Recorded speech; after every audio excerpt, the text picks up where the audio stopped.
This tutorial covers information from the Intermediate Excel class. The first thing I'm going to show you is how to find duplicate data. For instance, if you have a list of students in your school and you've pulled assessment scores, my data is smaller, so I could spot them quickly. However, if you have 700, 1,000 students, spotting them quickly is not an option.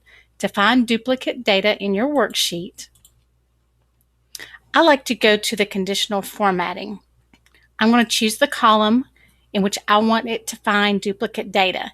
I'm going to choose last names. You could also choose student numbers, any information that you want to find duplicate data for.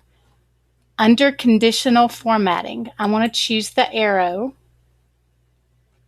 highlight cell rule, duplicate values. And I'm going to click OK because filling it light red is okay with me, but you can choose your option. Then it will highlight duplicate data. That way, in case I have two Gales, like a Dorothy Gale and a Sue Gale, I can choose whether or not I want to delete that row of information, so I don't accidentally delete somebody that I did not want to delete. You can also go to Data menu and choose to remove duplicate data, and Excel will remove it for you. However, I like to do the conditional formatting option because I want to actually choose which data that I want to delete from my spreadsheet. Next, I'm going to show you the average formula. If I would like to average, for instance, my common skills assessment scores, I'm going to make this column my common skills assessment average. And in this cell, I want this cell to equal the average. So I'm going to enter in that cell equal average, then an open parentheses. Then I'm going to left click with my mouse the beginning of the data that I want averaged. Oops, I want my common skills assessment, not my TCAP scores. I only want these three columns averaged, so I've selected these three columns, L2 through N2. And then once I'm done selecting data, I select the close parentheses, and then I hit enter on my keyboard. And that gives me the average of these three columns, L2 through N2. I could repeat the same process for every row. However, to make it a little bit easier on me, I'm going to right-click on that cell, copy, and I'm going to paste that formula all the way down. If I do not want to see all my decimal points, I want Excel to round the averages for me, I'm going to select the cells in which I want Excel to round the data. I'm going to go under Format Cells, Number, and drop my decimal down to 0. And that rounds my number. Summing numbers is the exact same as average, except instead of equal average, I would do equal sum, open parentheses,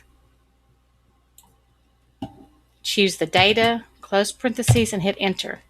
And that sums the scores in these three columns, which we would not be using it for this type of program. But if you are adding money, if you've taken up field trip money or something of that nature, the sum formula can be handy in an Excel spreadsheet. Concatenate formula is helpful to add two columns into one column. Add the data in two columns into one column.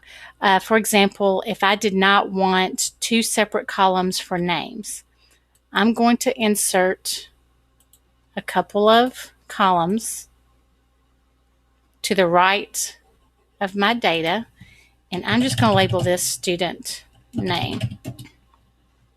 And I'm going to use the concatenate formula to combine Spade and Sam into this one column. So I'm going to type equals concatenate, open parentheses. I'm going to choose Spade, the last name. Then I'm going to choose a comma. I'm going to add a comma and a space between Spade and Sam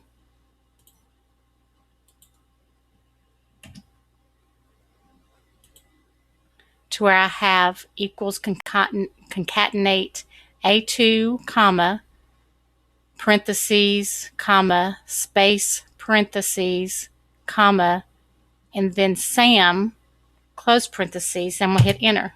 What that does, it gives me Spade, comma, a space, and then Sam. If I just entered concatenate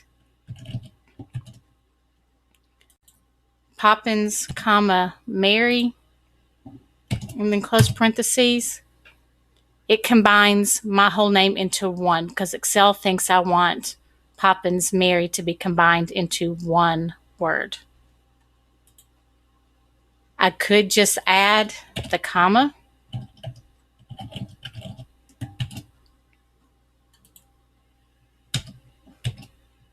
and no space.